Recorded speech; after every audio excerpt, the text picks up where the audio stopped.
All right. All right, guys. So what's up? Let's get into this really cool unboxing and welcome to Tactical Ashigarami TV. As per usual, as you guys know, with these style of videos, I like to keep it really uncut and simple. Don't forget to like, comment, share, subscribe, hit the notification bell, and all that good jazz. So, this is not new for a lot of people, but relatively new for me. And as you guys know, I'm trying to step up, my overall production on the channel and just get, pretty much as many different resources as possible to make the best videos that I possibly can for you in the future. And what I have with me today is, one of those things that I believe will sort of help me do that in that sense. So a lot of people are familiar with this. I'm not. I've never used one before, so this is going to be very new for me as well.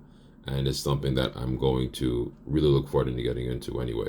So what I have with me is the, what's it called? The RunCam, I believe ScopeCam 2 4K camera, which a lot of airsofters do run on their toys or their setups, regardless of what it is, to get the best gameplay possible. And that's what I have with me today. So we're gonna unbox it for the first time and see what's up. So what we got in the really sort of small Amazon box was this really, really small box. It's like a black box here, with the name of the product on it, I believe. RunCam ScopeCam 2 4K with a barcode. Anyway, I've seen a lot of boxes like these, especially whenever I do order optics that are what's the word I'm looking for? Non-licensed. There we go. So non-licensed optics and sort of things that come in through China usually come in little small boxes like these. So they got a logo here covered up, so I can't really see what's behind this barcode. I'm not really going to take that off, too lazy. But as you can see there, we have a name, we have a model number, a lens, which is it says 40 millimeter, power and so forth, made in China, with the information on there, blah, blah, blah. Okay. Anyway, let's open this up. Okay. So we have our ScopeCam 2 4K user manual with, oh, interesting. So this has a Wi-Fi button, powering on off switch, LED 1 red light, recording status, blue light Wi-Fi status, LED 2 red light recording status, green light charging status, micro SD card slot, type C microphone. So this does take a micro SD card. I have a few of them, I believe, that should work in this. So if it does take the same type of cards like the ones that I typically use for a GoPro, then it should be fine. But when I do get data off of something like this, usually I use a USB or something, and I connect it to well, not to my computer, but to a wall. The cool thing about the GoPros, the Wi-Fi, is that even if you decide that, say for example, you want to upload content, you have the option of doing that to a cloud service. So you do pay a little bit more, but what it enables you to do is you can sort of upload your content really efficiently. And then if you have the application on your phone, you can always just grab the content off it, which I think is really neat. All right, so let's take a look at this instruction manual here and see what's going on. So, okay. Basic camera operation. Okay. Push button up, LED 1, LED 2 red light, have a slow flash, 1 second interval simultaneously. Okay, stop recording. Push button down, LED 1 and LED 2 red light turn off simultaneously. Open Wi-Fi. Operation 1. Long pressing Wi-Fi button 3 seconds in recording status waiting for a connection. LED 1 blue light flashes slowly at 1 second interval. Connected. LED blue light is on. Operation 2. Long pressing Wi-Fi button 3 seconds in shutdown status waiting for a connection. LED 1. Blue light flashes slowly as 1 second interval connected. LED 1 blue light is on. Long pressing Wi-Fi button 3 seconds. LED 1 blue light off. The camera turns off simultaneously. Okay, close Wi-Fi. So this has very distinct operation, I guess, sequences for Wi-Fi and for recording, which I think is really interesting.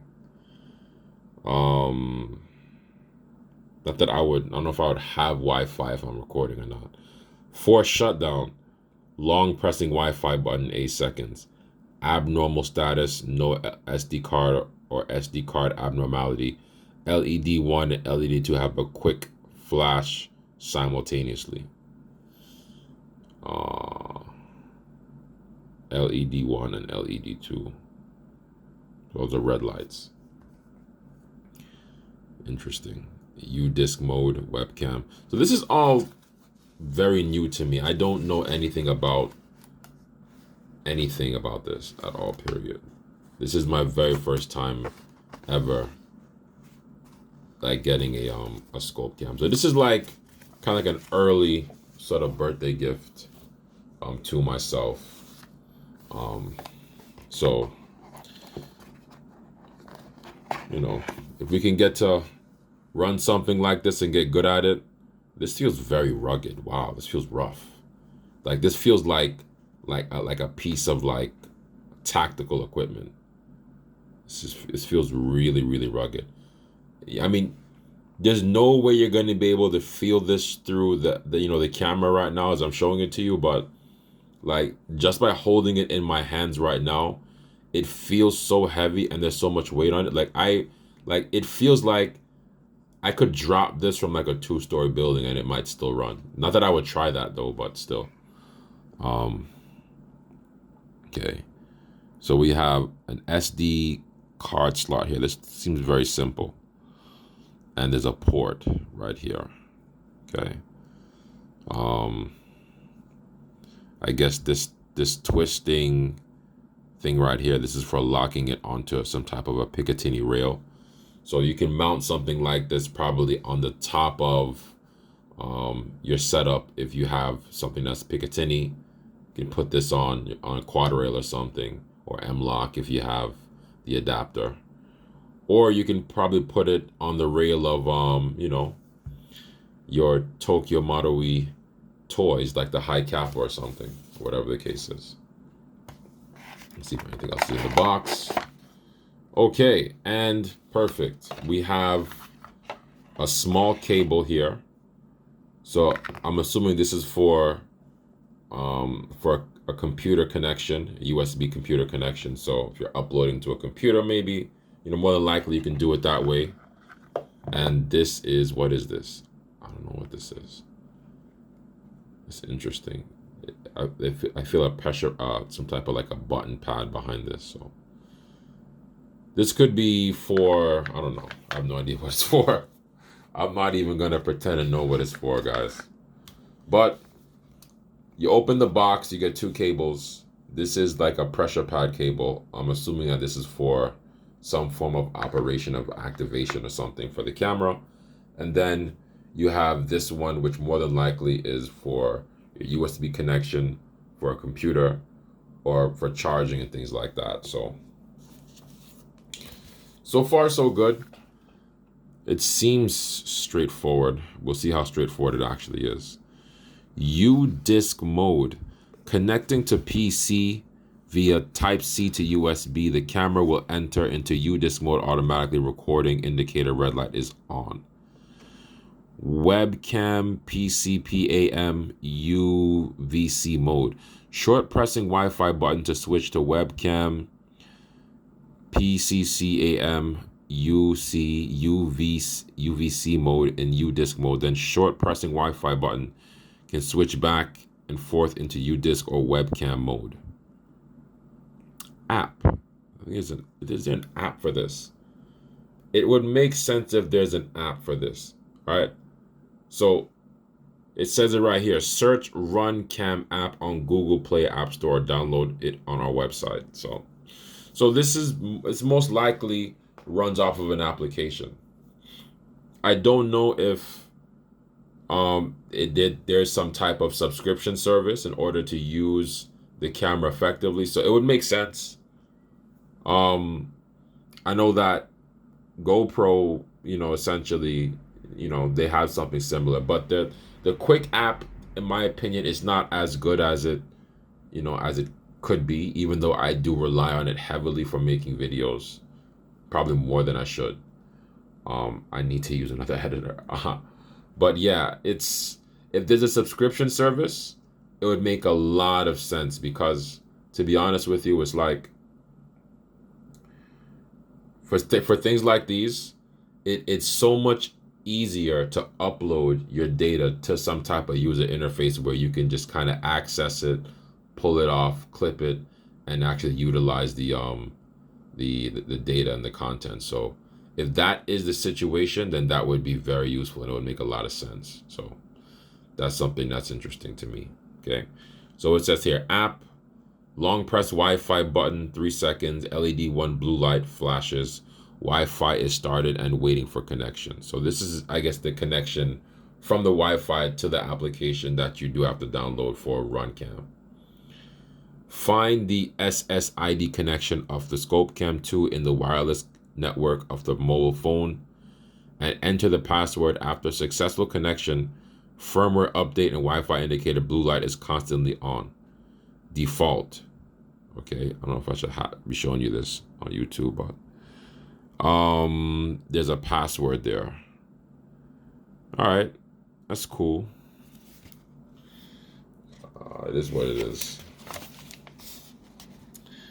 Okay, so once again, we have here some more additional mumbo jumbo, and everything is in Japanese, which I cannot read so well, or Chinese. Okay, and there's a part that says parameter here, which shows you the image sensor information, lens, shutter, resolution, file system, battery life, and such.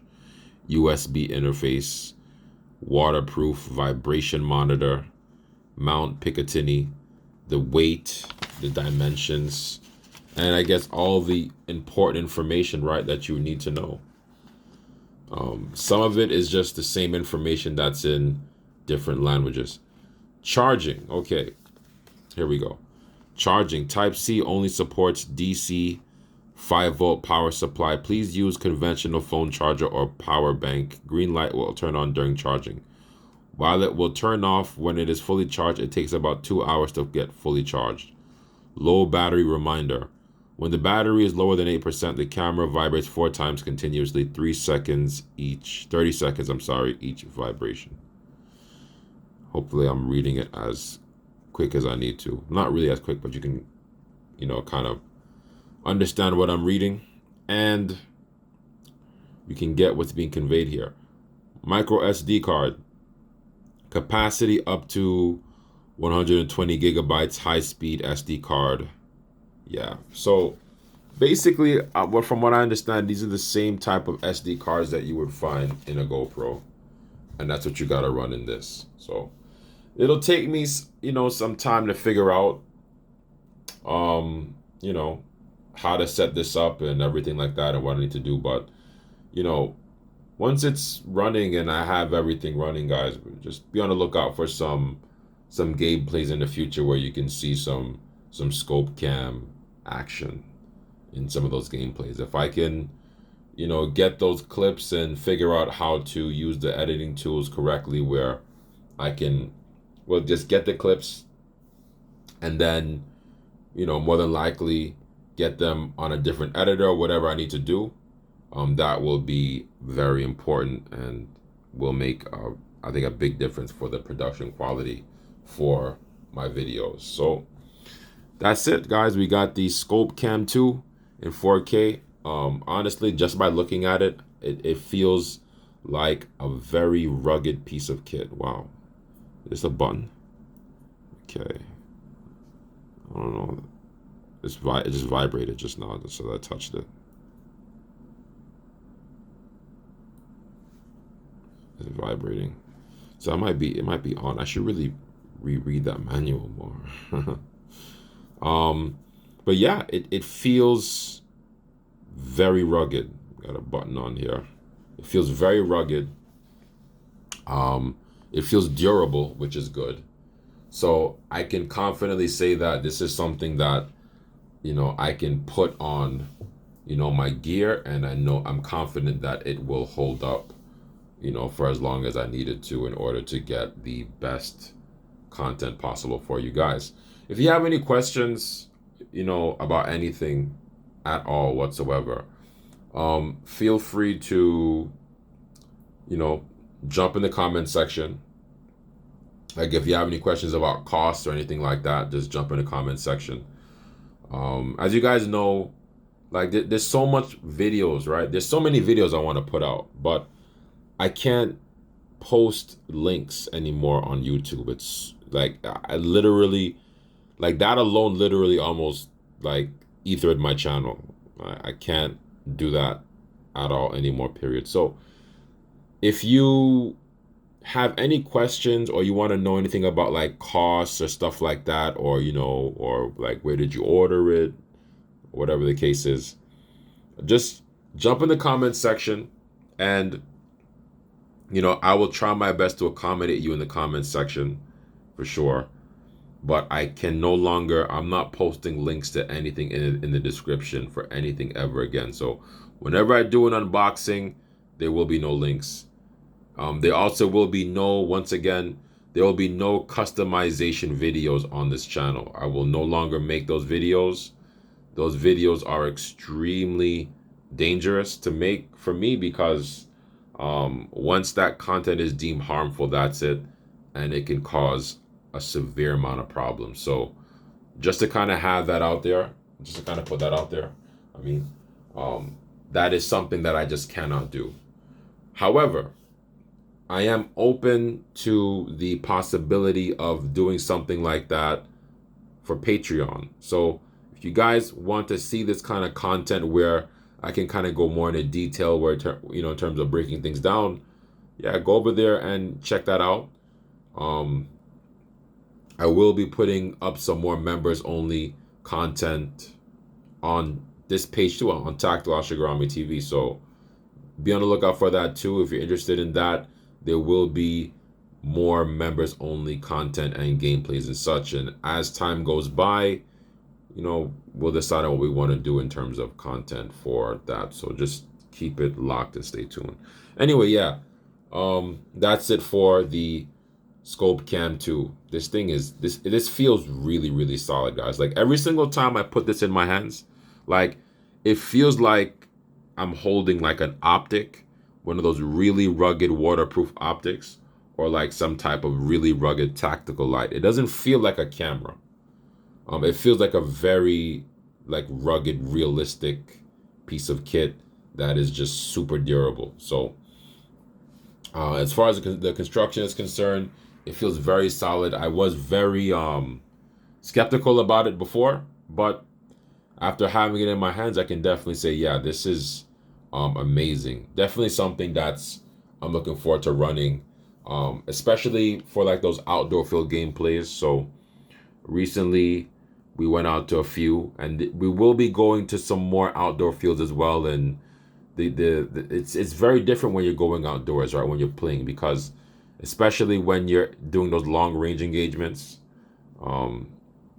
it's sort of difficult to capture everything with just a standard GoPro. So having a scope cam, which I was told to do for a long time, I just never did it because I never liked using cameras like that, mounting them like that, right? But now it's just something that has really come up where, doing it does open up the possibility in the realm of making interesting videos that people want to see. So because you guys want to see that kind of content, and I see that that content is, it's becoming more and more popular on YouTube, especially on other airsoft channels. And as for the life of this channel right now, that is something that I would like to sort of implement and not really take, because I like doing my own thing, but just kind of taking the pretty much the components of that people want to see, and putting them in the videos and making them super interesting, right? In reference to additional gear unboxings, I'm going to so many different topics. The ones that I posted before that I took down, I will try to repost them in a safer manner. And as far as anything that I decided to do in terms of gear breakdowns will be done also safer as well. Anyway, I think, yeah, we pretty much covered all the bases with this. So, really awesome camera that comes in a very small box. You have your USB cable and whatever this thing is. It looks like a charging, not charging, like some type of pressure cable, whatever the case is. And this runs off of the micro SD card, so should be good to go. All right, guys, thank you so much for tuning in. This is a decent sized video. Hopefully it's not too long. You guys don't fall asleep. Thank you guys so much, and be sure to like, comment, share, subscribe, hit the notification bell, and all that good jazz. We'll be coming, back to you again with some more gameplays relatively soon. I'm just gonna take a quick break. We've been pretty much doing a really insane upload schedule, just in terms of gameplays for sure, especially with the recent ones. So yeah, just be on the lookout for that. I have a couple more videos that are going to be dropping this week. New Hexera training vlogs are going to be dropping as well. So we're just going to take a quick break, guys, and then we'll be back with more gameplays. Anyway, thank you so much, and see you soon, and take care.